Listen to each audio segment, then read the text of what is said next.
নিজের বিশ্বাসের জগতে পরিবর্তন নিয়ে আসেন, চেহারায় পরিবর্তন নিয়ে আসেন, পোশাক আশাকের পরিবর্তন নিয়ে আসেন, নিজের কথাবার্তায় পরিবর্তন নিয়ে আসেন, নিজের ব্যক্তিত্বে পরিবর্তন নিয়ে আসেন। ব্যক্তিত্বের পরিবর্তন কেমন? মুসলিমরা কি স্মার্ট জাতি না আনস্মার্ট জাতি? মুসলিমরা কি খুব পিছিয়ে পড়া জাতি না এগিয়ে যাওয়া জাতি? বলেন তো।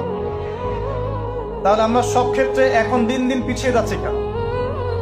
পিছাচ্ছি না কেন? পিছাবো তাও আমরা কেন দিন দিন বিশ্বের এই প্রতিযোগিতা থেকে আস্তে আস্তে পিছিয়ে পড়বো কেন? আমাদেরকে মাথায় আল্লাহ পাক গিলু দেন নাই, বুদ্ধি বিবেক দেন নাই, আমাদের কাছে আল্লাহ পাক কোরআন এবং সুন্নাহ নাযিল করেন নাই। তাহলে কোরআন সুন্নাহ হাতে থাকার পরেও আমরা বিশ্বের সংকটগুলো এখন মোকাবেলা করতে পারছি না কেন? এর উত্তর কে দিবে? খুব চমৎকার। এটা একটা কারণ।